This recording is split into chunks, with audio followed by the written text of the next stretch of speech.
Friends, स्वागत है तमारू the foodie kitchen में। आज हूँ तमारा माटे लईने आई छुं दूधीना हांडवानी रेसिपी। आपणे दाळ चोखा पलाळ्या वगर बनाववाना छे, सोजीनो हांडवो बनाववाना छे।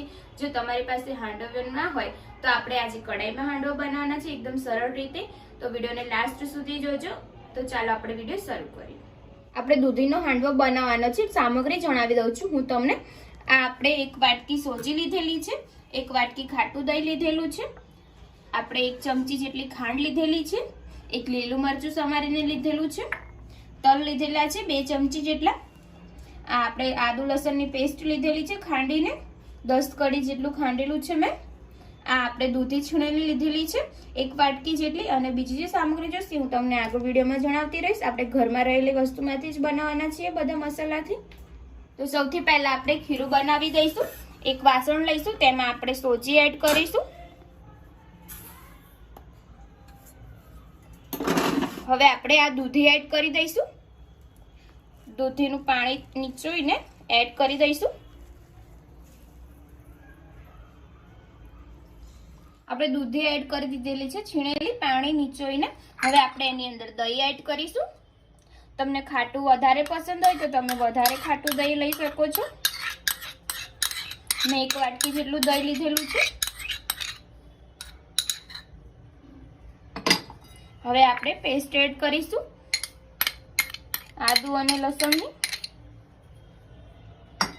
હવે આપણે ખાંડ એડ કરી દઈશું, લીલા મરચાં એડ કરી દઈશું। હવે આપણે મિક્સ કરી દઈશું। સરસ રીતે મિક્સ કર્યા બાદ આપણે બીજા મસાલા એડ કરીશું। જરૂર લાગે તો આપણે પાણી એડ કરીશું થોડું। આપણે બહુ જાડું નથી કરવાનું ખીરું। આપણે મિક્સ કરી દીધું છે સરસ રીતે। હવે આપણે એની અંદર મરચું એડ કરી દઈશું તીખું 1/2 ચમચી જેટલું। હવે આપણે હળદર એડ કરીશું 1/2 ચમચી જેટલી, ધાણા જીરું એડ કરીશું 1 ચમચી જેટલું। હવે આપણે કાશ્મીરી મરચું એડ કરીશું 1 ચમચી જેટલું, ગરમ મસાલો એડ કરીશું 1/2 ચમચી જેટલો। જો તમે ગરમ મસાલો ના ખાતા હોય તો ના નાખો તો પણ ચાલે। હવે આપણે સ્વાદ અનુસાર મીઠું લઈ લઈશું।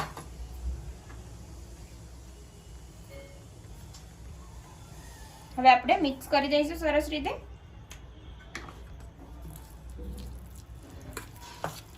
થોડું આપણે પાણી એડ કરી દઈશું।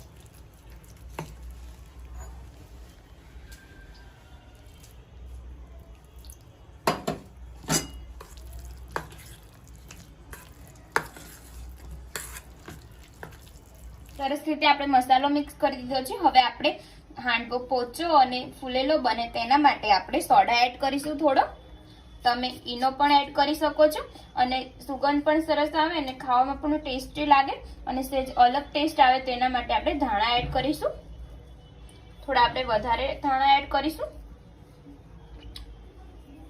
હવે આપણે મિક્સ કરી દઈશું અને આને 5 મિનિટ માટે ઢાંકીને મૂકી દઈશું। 5 મિનિટ થઈ ગઈ છે। હવે સરસ સેટ પણ થઈ ગયું છે અને એકવાર મિક્સ કરીને હવે આપણે હાંડવો ઉતારી લઈશું। એક કઢાઈ લીધેલી છે મેં, એમાં આપણે 1 ચમચી જેટલું તેલ નાખેલું છે। આપણે ઓછા તેલમાં સરસ મજાનો હાંડવો તૈયાર કરવાનો છે। હવે આપણે રાઈ એડ કરી દઈશું, રાઈને કકડવા દઈશું।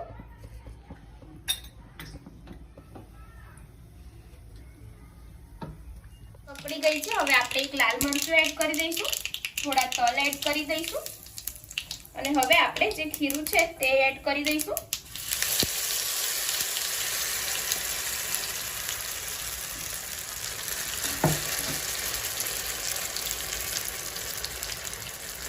હવે આને ઢાંકી દઈશું થોડી વાર માટે અને ઢાંકીને થવા દઈશું। પછી આપણે પલટાઈ દઈશું। આપણે એકદમ ધીમો ગેસ જ રાખવાનો છે।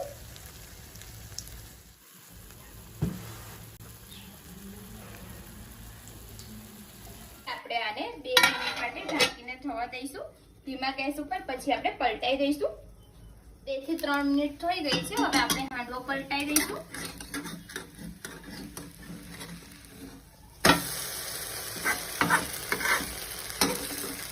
એક બાજુ સરસ થઈ ગયો છે। હવે આપણે બીજી બાજુ થવા દઈશું અને આપણે ઢાંકીને મૂકી દઈશું.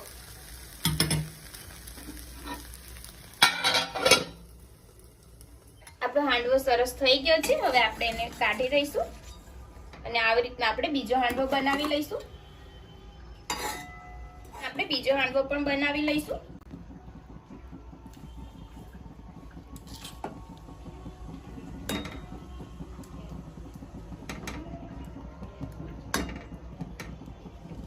હવે આપણે ઉપરથી થોડા તલ એડ કરી દઈશું અને આને ઢાંકીને મૂકી દઈશું. હવે આપણે બીજો હાંડવો રેડી થઈ ગયો છે, એને પણ કાઢી લઈશું.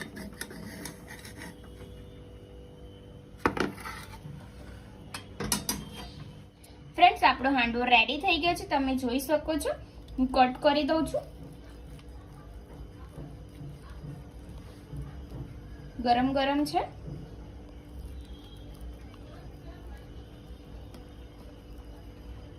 મેં કટ કરી દીધો છે. સરસ ગરમ ગરમ છે. ખાવામાં પણ મજા આવશે તમને. તમે જોઈ શકો છો.